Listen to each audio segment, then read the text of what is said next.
प्रिय भक्तगण, आज हम आपको एक कथा का श्रवण करा रहे हैं जो सुनने मात्र से आपके जीवन में सुख, संपत्ति और धन की वर्षा होगी। तो चलिए कथा को प्रारंभ करते हैं। भगवान शिव माता पार्वती से कहते हैं, विधि का विधान और कर्मों का लेखा जोखा कौन करता है। फिर माता पार्वती कहती है, हे देवों के देव महादेव, विधि का विधान और कर्मों का लेखा जोखा तो व्यक्ति के कर्मों पर निर्भर करता होगा। फिर भगवान शिव कहते हैं, हे देवी, आज मैं आपको एक कहानी के माध्यम से बताने जा रहा हूँ कि विधि का विधान और कर्मों का लेखा जोखा किसके द्वारा होता है। इसलिए हे देवी, इस कहानी को ध्यान से सुने। अगर आप ये कहानी सुन रहे हैं तो पूरा सुनिए।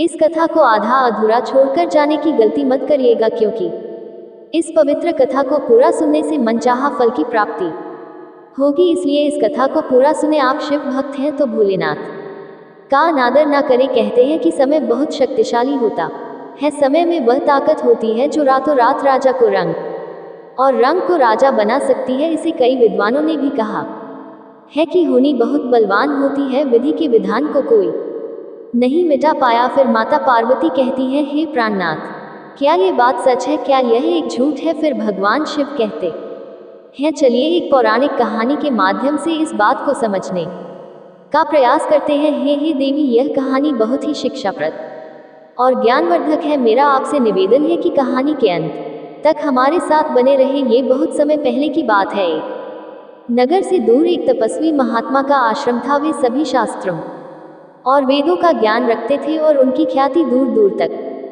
फैली हुई थी। लोग दूर दूर से अपना भाग्य दिखाने के लिए उनके पास आते थे। महात्मा बहुत ही ज्ञानी थे और जिनका भी भाग्य देखकर बताते थे वह सच साबित होता था। वे दूर से ही किसी का भाग्य पढ़कर बता देते थे कि उनके भाग्य में क्या लिखा है। भूतकाल, भविष्य और वर्तमान तीनों कालों का ध्यान रखते थे। उसी नगर में एक पति और उसकी पत्नी रहते थे। पत्नी धर्म और आस्था में बहुत विश्वास रखती थी। उनके कोई संतान नहीं थी। गांव के लोगों से सुना था कि एक तपस्वी महात्मा है जो किसी का भी भाग्य बता देते हैं कि उसके भाग्य में क्या लिखा है। उन्होंने सोचा कि क्यों ना हम भी एक बार उस महात्मा के दर्शन करें। और अगली सुबह वह पंडित और उसकी पत्नी उस तपस्वी महात्मा से मिलने के लिए निकल जाते हैं। वे दोनों उस तपस्वी महात्मा के आश्रम आकर रोने लगते हैं। तपस्वी महात्मा दोनों को चुप कराते हुए पूछते हैं, बेटा रो मत, तुम्हें क्या दुख है, मुझे बताओ, मैं कोई ना कोई समाधान जरूर निकाल लूंगा। तो पंडित कहता है, गुरुदेव, हमारे कोई संतान नहीं है। ये दुख हम दोनों को हर दिन अंदर से खाता रहता है। हमने आपका बहुत नाम सुना है, इसलिए हम आपके पास आए हैं। आप हमारा भाग्य देखकर बताओ कि हमारे जीवन में पुत्र सुख है या नहीं। फिर तपस्वी महात्मा कहते हैं, तुम चिंता मत करो। तभी तपस्वी महात्मा पंडित की पत्नी को आश्रम के मंदिर से 2 सेब लाकर देते हैं और कहते हैं, इनको आप दोनों पति पत्नी खा लेना, तुम्हें अवश्य ही संतान प्राप्ति होगी। उसके बाद वे दोनों महात्मा को प्रणाम करके वहां से अपने घर चले जाते हैं। कुछ महीनों के बाद वैसा ही होता है। 1 साल के बाद उनके घर पुत्र का जन्म होता है। पंडित और उनकी पत्नी बहुत खुश थे। पंडित अपनी पत्नी से कहता है कि क्यों ना हम तपस्वी महात्मा को अपने घर बुलाकर उनकी सेवा करें। फिर पंडित उस तपस्वी महात्मा को अपने घर बुलाते हैं और उनकी सेवा करते हैं और अपने बेटे का नामकरण करवाते हैं। वे अपने बेटे का नाम ब्रह्मदेव रखते हैं। तभी पंडित कहता है, गुरुदेव, आप हमारे बच्चे का भविष्य देखकर बताए कि हमारे पुत्र जीवन में क्या करेगा। महात्मा कहते हैं, अभी इसे बड़ा होने दो, जब इसकी आयु 5 वर्ष की हो जाए तब इसे मेरे पास लेकर आना, मैं इसका भाग्य अवश्य बता दूंगा। ये कहकर तपस्वी महात्मा वहां से चले जाते हैं। धीरे धीरे समय गुजरता गया और पंडित का बेटा 5 वर्ष का हो गया। एक दिन पंडित अपने बेटे को लेकर उस गुरु के आश्रम जाते हैं और देखते हैं कि वहां लोगों की भीड़ लगी हुई है। तब पंडित का लड़का पंडित से पूछता है, पिताजी, यह सब क्या हो रहा है? पंडित अपने बेटे को बताते हैं कि यह तपस्वी महात्मा त्रिकालदर्शी हैं और इन्हें भविष्य का पता चल जाता है। ये सब लोग अपने अपने भविष्य को जानने यहाँ आए हुए हैं। तब पंडित का लड़का उन गुरुदेव के पास जाता है और कहता है, गुरुदेव, क्या आप मेरा भी भविष्य देख सकते हैं? उस छोटे बालक की बात सुनकर गुरुदेव पहले तो मना कर देते हैं, लेकिन बाद में बच्चों की जिद पर मान जाते हैं और कहते हैं, बेटा, मैं तुम्हारा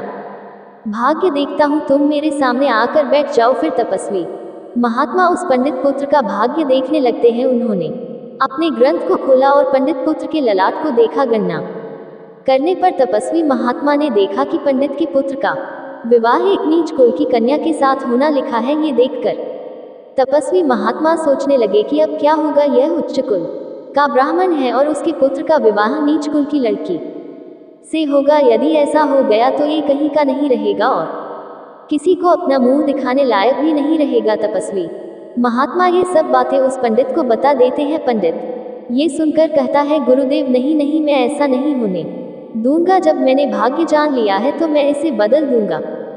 फिर तपस्वी महात्मा ने और गहराई से उस ग्रंथ को देखा और गणना की तो उन्हें पता चला कि गंगा के किनारे कई कोसों दूर एक मछुआरे का परिवार रहता है। उस परिवार में अब तक 5 पुत्रियों का जन्म हो चुका है और मछुआरे की 5वीं पुत्री, जिसकी उम्र मात्र 1 साल का है, उसका नाम उर्मिला रखा गया है। पंडित के पुत्र का विवाह उस लड़की से होगा, ऐसा उसके भाग्य में लिखा है। ये सब तपस्वी महात्मा ने पंडित को बताया तो पंडित ने सोचा कि वह अपने पुत्र के भाग्य को जरूर बदलेगा। उसने सोचा, जब मैंने अपने पुत्र के भाग्य को जान ही लिया है तो मैं इसे बदल भी सकता हूँ।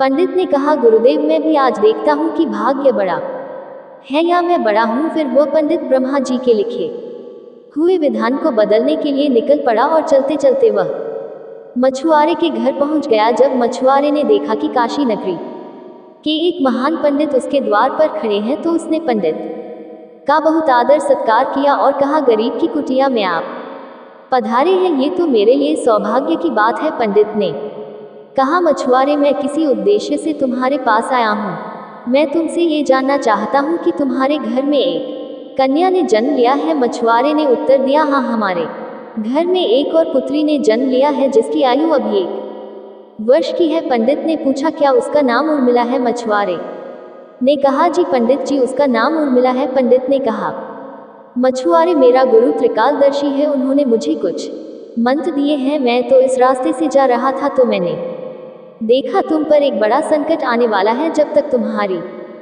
सबसे छोटी बेटी तुम्हारे घर में रहेगी तब तक तुम्हें पुत्र की प्राप्ति नहीं होगी। अगर तुम अपने आंगन में पुत्र को खेलते देखना चाहते हो तो तुम्हें अपनी छोटी बेटी को घर से दूर करना होगा। पंडित की इन बातों को सुनकर मछुआरा बोला, पंडित जी वह तो अभी नवजात है, उसकी उम्र सिर्फ 1 साल है, मैं उसे इस हालत में कहाँ छोड़ सकता हूँ? पंडित ने कहा, मछुआरे जब मैं तुम्हें ये बता सकता हूँ तो तुम्हारी मदद भी कर सकता हूँ। मेरी कोई बेटी नहीं है, तुम अपनी इस बेटी को मुझे दे दो, मैं उसका पालन पोषण करूँगा और जब वह बड़ी हो जाएगी तो उसका विवाह भी कर दूंगा। मछुआरा पुत्र की लालसा में अपनी नवजात बेटी को पंडित को दे देता है। पंडित मन ही मन बहुत खुश होता है और उस छोटी सी बच्ची को लेकर चल देता है। चलते चलते पंडित सोचता है कि अगर मैंने इस बच्ची को मार दिया तो मुझे बाल हत्या का पाप लगेगा। फिर उस बच्ची से छुटकारा पाने के लिए पंडित एक लोहार के पास जाता है और उससे एक लकड़ी का छोटा सा बक्सा बनवा है। उस बक्से में वह नवजात बच्ची को सुलाकर नदी के जल में प्रवाहित कर देता है और पंडित सोचता है कि यह बक्सा थोड़ी दूर जाकर खुद ही डूब जाएगा और लड़की भी मर जाएगी। इस तरह उससे छुटकारा मिल जाएगा और मुझे बाल हत्या का पाप भी नहीं लगेगा। फिर वो पंडित अपने घर चला जाता है। लेकिन क्या इस दुनिया में कोई ऐसा है जो किसी के भाग्य को बदल सके? क्योंकि उस लड़की के भाग्य में जीवन लिखा था, इसलिए वह बक्सा नदी में नहीं डूबता और नदी उसे बहाकर एक गांव के किनारे ले जाती है। उस गांव का पंडित सुबह सुबह स्नान करने आता है और उसकी नज़र उस बक्से पर पड़ती है। जब वह पंडित बक्सा खोलता है तो देखता है कि अंदर एक बहुत ही सुंदर लड़की अपने पैर के अंगूठे को चूस रही है। वह पंडित संतानहीन था और गंगा जी से रोज संतान प्राप्ति की प्रार्थना करता था। उस बच्ची को देखकर वह पंडित सोचता है कि गंगा जी ने इस पुत्री को मेरी संतान बनने के लिए भेजा है और मेरी प्रार्थना गंगा जी ने स्वीकार कर ली है। और इस तरह वह पंडित उस कन्या को लेकर अपने घर के लिए चल देता है। जब पंडित अपने घर पहुंचा और उस पुत्री को अपनी पत्नी को दिखाया तो उसकी पत्नी कहने लगी, आप ये किसकी पुत्री ले आए? यह बड़ी ही सुंदर है। तो पंडित जी कहने लगे, गंगा जी ने हमारी प्रार्थना स्वीकार कर ली और इस कन्या को हमारी संतान के रूप में हमारी झोली में डाल दी है। आज से यह हमारी इकलौती पुत्री है। इसका हम बड़े अच्छे से पालन पोषण करेंगे और इसे अच्छे संस्कार देंगे। इसे किसी चीज की कोई कमी नहीं होने देंगे। इस प्रकार वह पंडित और उसकी पत्नी उस कन्या का पालन पोषण करने लगे।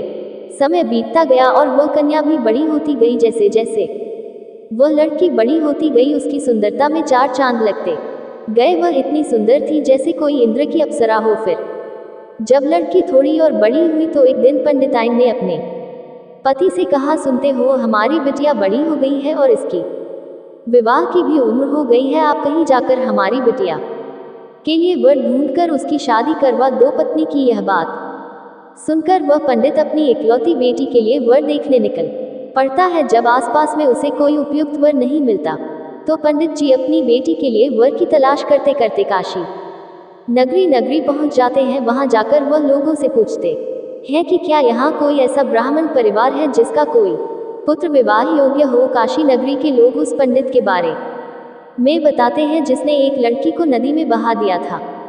उनका परिवार बहुत ही संस्कारी है और उस पंडित का एक इकलौता पुत्र है जिसकी उम्र भी विवाह योग्य है। पंडित जी, अगर आपकी बात उन पंडित से बन जाए तो आपकी बेटी बहुत ही सुखी रहेगी। यह सुनकर पंडित जी उस पंडित के घर अपनी बेटी की शादी की बात करने के लिए चल देते हैं। जब वह पंडित के घर पहुंचते हैं और उनसे मिलते हैं तो पंडित जी अपनी बेटी की सुंदरता के बारे में बताते हैं और अपने आने का मकसद बताते हैं कि मेरी एक बेटी है और हम आपके पुत्र के साथ उसका विवाह करना चाहते हैं। ये सुनकर पंडित बहुत खुश हुआ कि उसके पुत्र का भाग्य बदल गया है और एक ब्राह्मण अपनी बेटी की शादी के लिए उसके पास आया है। पंडित ने खुशी खुशी अपने पुत्र की शादी उस ब्राह्मण की बेटी से करने का निर्णय लिया और विवाह की तारीख भी तय हो गई। ब्राह्मण खुशी खुशी अपने घर लौट गया और अपनी पत्नी को सारी बातें बताई। कुछ दिनों बाद वह दिन भी आ गया जब पंडित के पुत्र और उस ब्राह्मण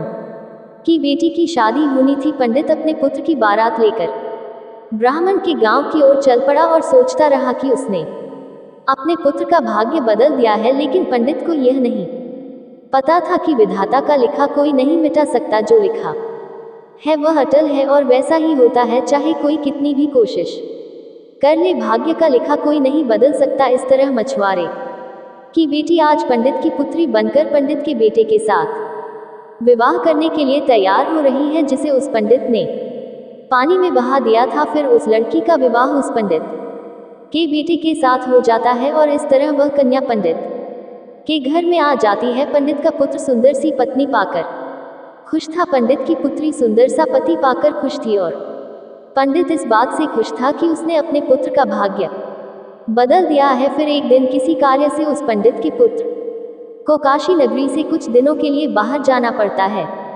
एक दिन वह पंडित अपने बेटे की बहू को लेकर उस तपस्वी महात्मा के आश्रम जाते हैं। उधर पहुंचकर गुरुदेव को प्रणाम करते हैं और बताते हैं, गुरुदेव मैंने विधि के विधान को भी बदल दिया। ये सुनकर गुरुदेव हंसने लगते हैं और पंडित गुरुदेव को हंसता देख पूछते हैं, गुरुदेव आप हंस क्यों रहे हो? तब गुरुदेव पंडित को बताते हैं, यह वही लड़की है जिसे तुमने नदी में बहा दिया था। ये सुनकर पंडित का पसीना छूटने लगा। उसने सोचा, ये तो वही मछुआरे की लड़की है जिसे मैंने मरने के लिए नदी में प्रवाहित कर दिया था। फिर ये मेरे घर में मेरी पुत्र वधू बनकर कैसे आ गई? उसने पुत्र वधू से कहा, पुत्री तुम अपने पिताजी की इकलौती पुत्री हो ना? तो वह कन्या बोली, जी पिताजी मेरे माता पिता तो बड़े दुष्ट थे। उन्होंने मुझे 1 वर्ष की अवस्था में ही गंगा में प्रवाहित कर दिया था। जो मेरे नए माता पिता हैं उन्होंने मुझे नया जीवन दान दिया। जिस दिन से मुझे नया जीवन मिला है तब से यही मेरे माता पिता है। जब पंडित ने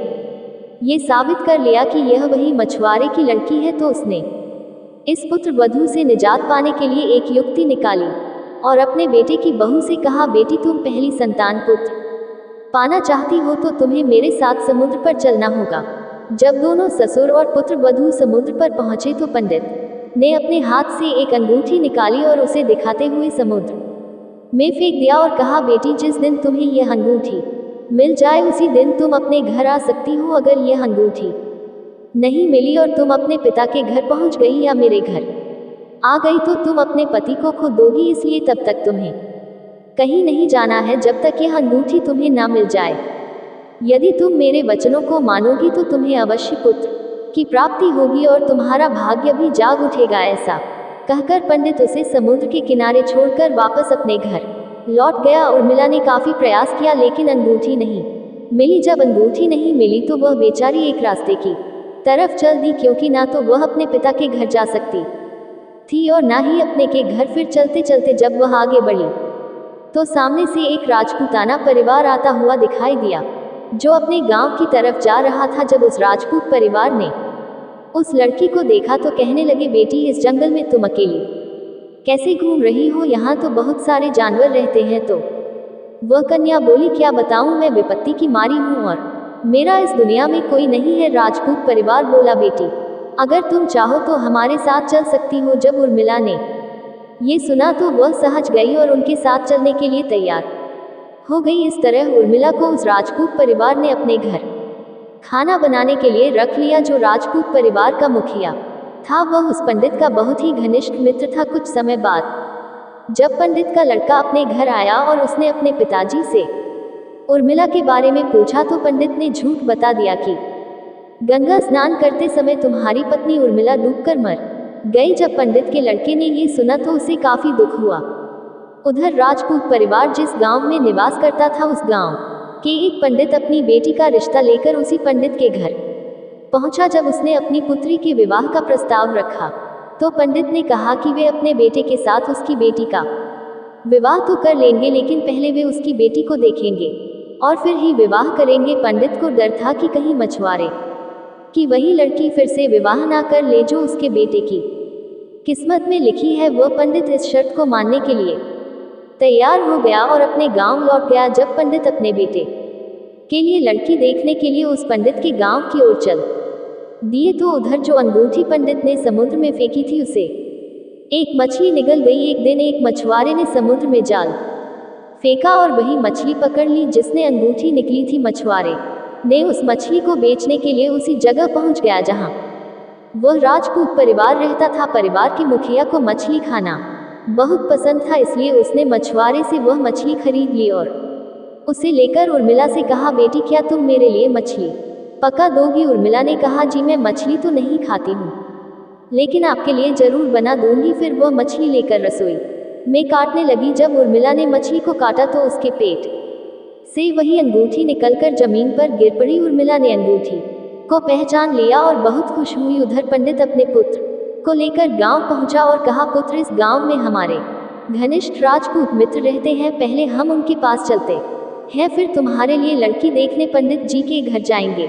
पंडित के बेटे ने कहा, पिताजी जो आपको अच्छा लगे वैसा ही कीजिए। फिर वे दोनों राजपूत के घर पहुंचे। राजपूत ने अपने मित्र पंडित को आते देखा तो बहुत खुश हुआ और उनका आदर सत्कार किया। उसने उर्मिला को आवाज दी, बेटी हमारे मित्र आए हैं, जरा उनके लिए पानी का इंतजाम करो। जब उर्मिला पानी लेकर आई तो उसने पंडित को देखा। पंडित ने उर्मिला को देखा और पंडित के बेटे ने भी उर्मिला को देखा। वह कहने लगा, पिताजी आपने मुझसे झूठ क्यों बोला कि उर्मिला मर गई? मेरी पत्नी तो जिंदा है और आप ये जानते थे और यह जानते हुए भी आपने मेरा विवाह किसी अन्य लड़की से करने की कैसे सोची? तो वह पंडित दुखी मन से कहता है, पुत्र मैं भटक गया था, मैं विधाता के लिखे भाग्य को बदलने के प्रयास में इतना नीच कर्म कर बैठा कि कुछ पूछो ही मत। फिर उसने पूरी कहानी सभी को सुना दी और कहने लगा, मुझे अपने ऊपर कुछ ज्यादा ही घमंड हो गया था जो विधाता के लिखे को मिटाने चला था। मैंने लाख कोशिश की लेकिन हुआ वही जो तेरे भाग्य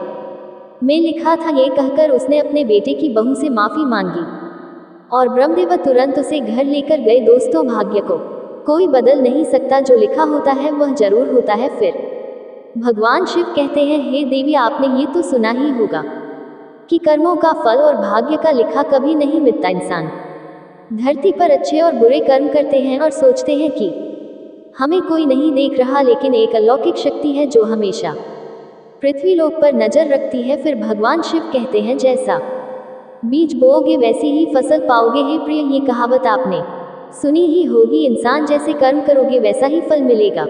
फिर माता पार्वती पूछती है, लेकिन मेरा एक सवाल है, क्या आप इस बात पर यकीन करते हैं कि जैसा इंसान कर्म करते हैं वैसा ही फल मिलता है? फिर भगवान शिव कहते हैं, हे देवी आइए इस कहानी के माध्यम से समझते हैं। ये कहानी बहुत ही शिक्षाप्रद, महत्वपूर्ण और ज्ञानवर्धक है। मेरा आपसे निवेदन है कि कहानी के अंत तक हमारे साथ बने रहे। बहुत समय पहले की बात है, एक गांव में हरिया नाम का किसान रहता था। उसके परिवार में सिर्फ हरिया और उसकी पत्नी रहती थी।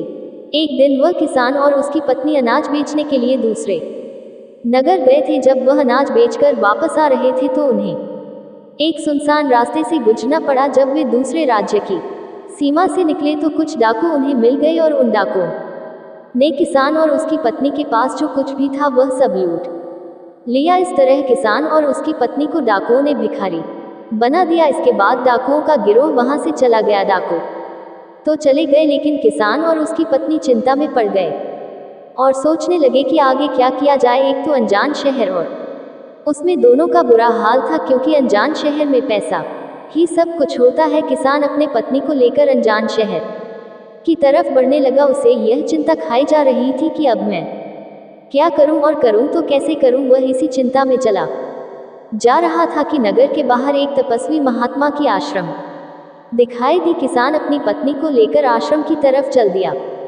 जब वह आश्रम के पास पहुंचा तो उसने देखा कि एक तपस्वी महात्मा चबूतरे पर बैठे अपने शिष्यों को प्रवचन दे रहे थे। तपस्वी महात्मा को देखकर किसान सोचने लगा, क्यों ना तपस्वी महाराज को अपनी समस्या बताऊं, शायद यह मेरी समस्या का कुछ समाधान कर दे। ऐसा विचार करके वह किसान उन तपस्वी महात्मा के पास पहुंच गया और उन्हें प्रणाम किया। फिर बहुत ही विनम्र स्वर में उसने अपनी समस्या उन तपस्वी महात्मा को बताई और कहने लगा, महाराज, यदि किसी तरह आप मेरी पत्नी को किसी सेठ के पास गिरवी रखवा कर मुझे कुछ पैसे दिलवा दे तो आपकी बड़ी कृपा होगी। जब तपस्वी महात्मा ने किसान की बात सुनी तो उन्हें उस किसान पर दया आ गई। तपस्वी महात्मा ने अपने परिचित सेठ के बारे में बताया और किसान को उसके पास भेज दिया। किसान अपनी पत्नी को लेकर उस सेठ के पास पहुंच गया और सेठ से हाथ जोड़कर कहने लगा, सेठ जी, मुझे कुछ पैसों की आवश्यकता है और मेरे पास गिरवी रखने के लिए और कुछ नहीं है, बस मेरी पत्नी है। आप मेरी पत्नी को गिरवी रखकर मुझे कुछ पैसे दे दीजिए। मैं उन पैसों से व्यापार करके जल्दी ही आपका पूरा रकम ब्याज सहित वापस कर दूंगा और अपनी पत्नी को आपसे छुड़ा लूंगा। तब तक मेरी पत्नी आपके दिए हुए पैसों के बदले आपके पास गिरवी रहेंगी। सेठ ने जब उस किसान की बात सुनी तो वह पैसे देने के लिए तैयार हो गया और पैसों के बदले में किसान की पत्नी को अपने पास गिरवी रख लिया। किसान सेठ के पास अपनी पत्नी को गिरवी रखकर और उस सेठ से कर्ज लेकर व्यापार करने के लिए आगे बढ़ गया। किसान ने उन रुपयों से अनाज का व्यापार शुरू कर दिया। वह अब किसान से व्यापारी बन गया। अब सस्ते दामों में किसानों से अनाज खरीदता था और दूसरे जरूरतमंद किसानों को महंगे दामों में बेचता था। इसी प्रकार हरिया ने उन पैसों से बहुत ही कम समय में अच्छा खासा धन अर्जित कर लिया। जब हरिया ने खूब पैसा कमा लिया तो 8 महीने बाद फिर हरिया उसी नगर में वापस लौट आया जिस नगर में वह अपनी पत्नी को सेठ के पास गिरवी रख कर गया था। हरिया नगर में आकर सीधा उस सेठ के पास पहुंच गया और सेठ के पास पहुंच कर कहने लगा, सेठ जी, मैं 8 महीने पहले आपके पास अपनी पत्नी को गिरवी रख कर गया था। आप अपना हिसाब करके मुझसे रुपए ले लीजिए और मेरी पत्नी को मुझे वापस लौटा दीजिए।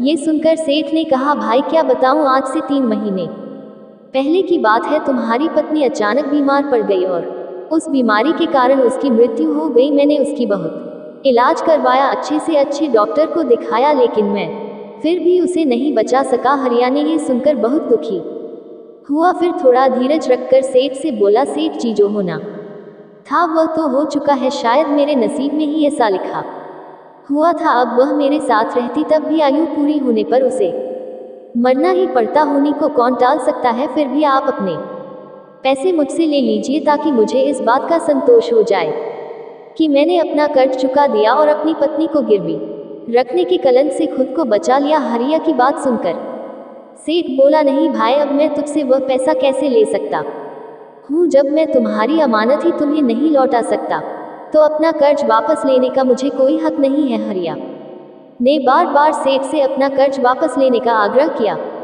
परंतु सेठ नहीं माना। उदास मन से हरिया जब वहां से निकला तो रास्ते में फिर उसी स्थान पर पहुंच गया जहां वह तपस्वी महात्मा से पहली बार मिला था। हमेशा की तरह तपस्वी महात्मा अपने चबूतरे पर बैठे हुए अपने शिष्यों को प्रवचन दे रहे थे। हरिया भी मन की शांति के लिए वहीं जाकर बैठ गया और तपस्वी महात्मा के प्रवचन सुनने लगा। तपस्वी महात्मा ने जब हरिया को देखा तो उसे पहचान गए और उसका हालचाल पूछने लगे। हरिया ने पूरा घटनाक्रम तपस्वी महात्मा को बता दिया। वह तपस्वी महात्मा एक सिद्ध महात्मा थे। हरिया की बात सुनकर तपस्वी महात्मा ने कहा, भाई उस सेठ ने तेरे साथ धोखा किया है। तेरी पत्नी निश्चित रूप से जीवित है, या तो उसने उसे अपने घर में छुपा लिया है या फिर किसी दूर जगह पर भेज दिया है। तू राजा के पास जा और उनसे प्रार्थना कर कि वे तेरी पत्नी को वापस दिलवा दे। राजा बहुत बुद्धिमान है और तेरी मदद जरूर करेंगे। हरिया ने तपस्वी महात्मा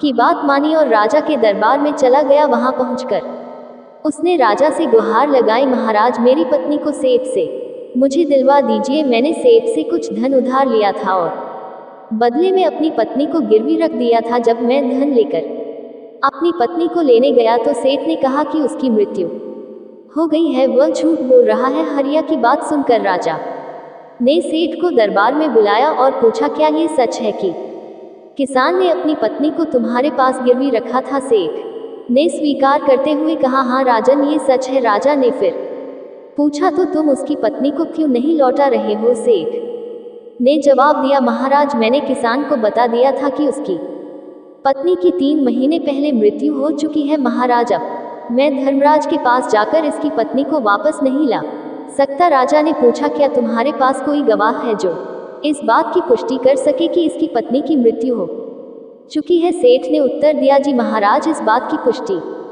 वह व्यक्ति कर सकता है जिसने इस व्यापारी की पत्नी का वैध इलाज किया था। इसके अलावा 4 व्यक्ति भी गवाही देंगे जो इसकी पत्नी को स्मशान में जलाकर आए थे। सेठ ने यह बात इतने आत्मविश्वास के साथ कही कि राजा को भी उस पर भरोसा हो गया। तब राजा ने हरिया से कहा, भाई अगर तुम्हारी पत्नी जीवित होती तो हम तुम्हें अवश्य दिलवा देते। अब तो हमारी भी मजबूरी है। इस प्रकार राजा ने हरिया को समझा बुझाकर वापस भेज दिया। हरिया फिर से तपस्वी महात्मा के पास पहुंचा और दरबार में राजा और सेठ के बीच हुई सारी बातें बता दी। यह सब सुनकर ज्ञानी महात्मा ने कहा, मैंने राजा को इतना विवेकहीन नहीं समझा था। मुझे दुख है कि उसने तुम्हारे साथ न्याय नहीं किया। राजा ने सेठ की बातों पर यकीन कर लिया और तुम्हें समझा बुझाकर मेरे पास वापस भेज दिया।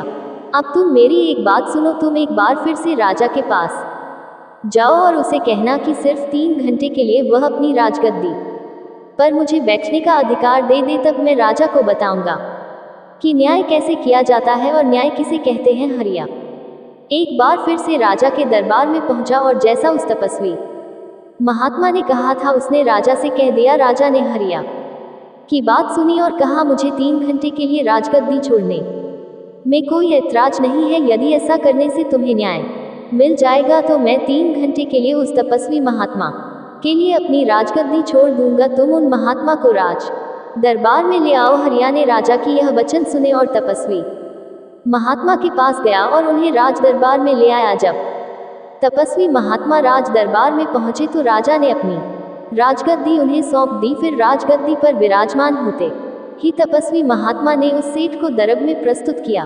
तपस्वी महात्मा ने सेठ से कहा, सेठ जी आपने कहा कि इस किसान की पत्नी आपके पास रहते हुए 3 महीने पहले ही स्वर्ग सिधार गई और आपका कहना है कि आपके पास इसकी पत्नी के मरने की गवाह भी मौजूद है। क्या मैं उन गवाहों से मिल सकता हूँ? फिर राजा बने तपस्वी महात्मा के आदेश पर सेठ के गवाह पेश किए गए। सबसे पहले तपस्वी महात्मा ने उस वैद्य को बुलाया जिसने हरिया की पत्नी का इलाज किया था। तपस्वी महात्मा ने वैद्य से पूछा, क्यों भाई आपने ही हरिया की पत्नी का इलाज किया था? वैद्य बोला, जी हुजूर मैंने ही हरिया की पत्नी का इलाज किया था। वैद्य की बात सुनकर तपस्वी महात्मा बोले, अच्छा वैद्य जी मुझे ये बताओ कि तुम हरिया की पत्नी का इलाज करने के लिए सेठ के घर जाते थे या फिर हरिया की पत्नी इलाज करवाने के लिए तुम्हारे पास आती थी? तपस्वी महात्मा की बात सुनकर वह वैद्य राजा से बोला, महाराज सेठ जी मेरे औषधालय पर स्वयं आकर दवा ले जाते थे। तपस्वी महात्मा ने पूछा, तो तुम यह विश्वास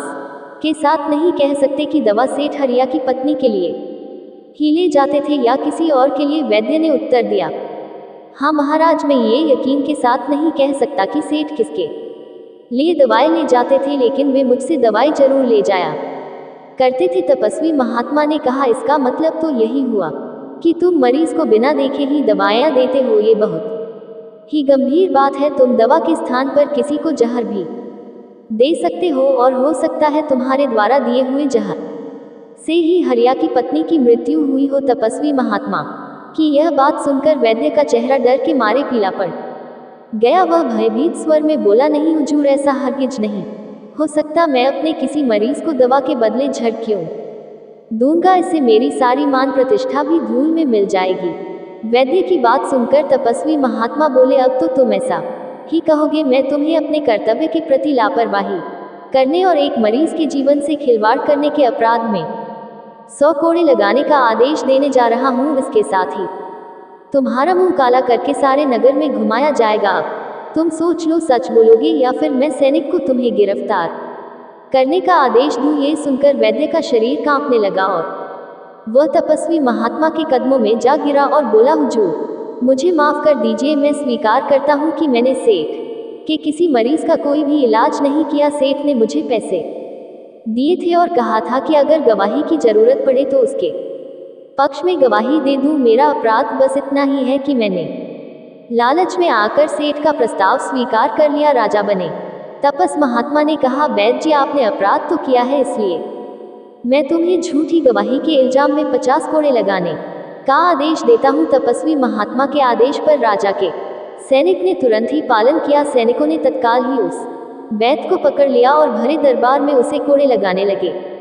पहला कोड़ा लगते ही वह जोर से चिल्लाया और कहने लगा, महाराज, मुझ पर रहम कीजिए, मुझ पर दया कीजिए, मैं जाऊंगा। हर कोड़े के साथ उसकी करुणा भरी आवाज गूंजने लगी। उसकी चीखें राज दरबार में गूंज उठी। वैद्य के साथ ऐसा होते देख सेठ की गवाही देने वाले चारों व्यक्तियों के दिल दहल गए, जिन्होंने हरिया की पत्नी को स्मशान में ले जाकर जलाने की बात कही थी। अब बारी उन चारों गवाहों की थी। तपस्वी महात्मा ने उनसे पूछा, अब तुम लोग क्या कहना चाहते हो? आप लोग कह रहे हैं कि आप चारों ने हरिया किसान की मृत पत्नी का शव स्मशान में ले जाकर जलाया था। मुझे ये बताओ कि अंतिम संस्कार से पहले जब मृत शरीर को स्नान कराया जाता है, फिर उसे कफन में लपेटकर धरती पर रखा जाता है, स्नान के दौरान क्या आपने उस स्त्री का मृत शरीर देखा था? ये सुनकर उन चारों गवाहों ने कहा, नहीं हुजूर, हमने उसका मृत शरीर देखा ही नहीं था। जब सेठ जी ने अर्थी तैयार कर ली थी, उसके बाद ही हम उसे स्मशान में ले गए और उसे जलाकर आए। उन चारों गवाहों की बात सुनकर वह तपस्वी महात्मा बोले, और तुमने ये जानना भी उचित नहीं समझा कि उस अर्थी में कोई मृत व्यक्ति लेटा है या कोई जीवित व्यक्ति? कहीं ऐसा तो नहीं कि किसी जहरीले पदार्थ से बेहोश व्यक्ति उस अर्थी में लेटा हो और तुम उसे स्मशान में ले जाकर जला आए हो? यह तो एक बहुत ही गंभीर अपराध है। इसके लिए तुम लोगों को मृत्युदंड की सजा भी दी जा सकती है। वे चारों गवाह वैद्य की पिटाई देखकर पहले से ही भयभीत थे। जब उन्होंने तपस्वी महात्मा के मुख से मृत्युदंड की बात सुनी तो वह सुनकर सभी के हाथ पांव जैसे ठंडे पड़ गए। तपस्वी महात्मा ने विनम्रता से सेठ की ओर देखा। जैसे ही तपस्वी महात्मा ने सेठ की ओर देखा, सेठ का चेहरा काला पड़ गया। तपस्वी महात्मा ने सेठ से कहा, सेठ जी, तुम्हारे पांचों गवाह पहले ही डर गए हैं। अब तुम बताओ कि किसी की इच्छा के विपरीत उसकी पत्नी को जबरदस्ती घर में रखना और अमानत में खयानत के अपराध में तुम कौन सी सजा पाना चाहोगे? तपस्वी महात्मा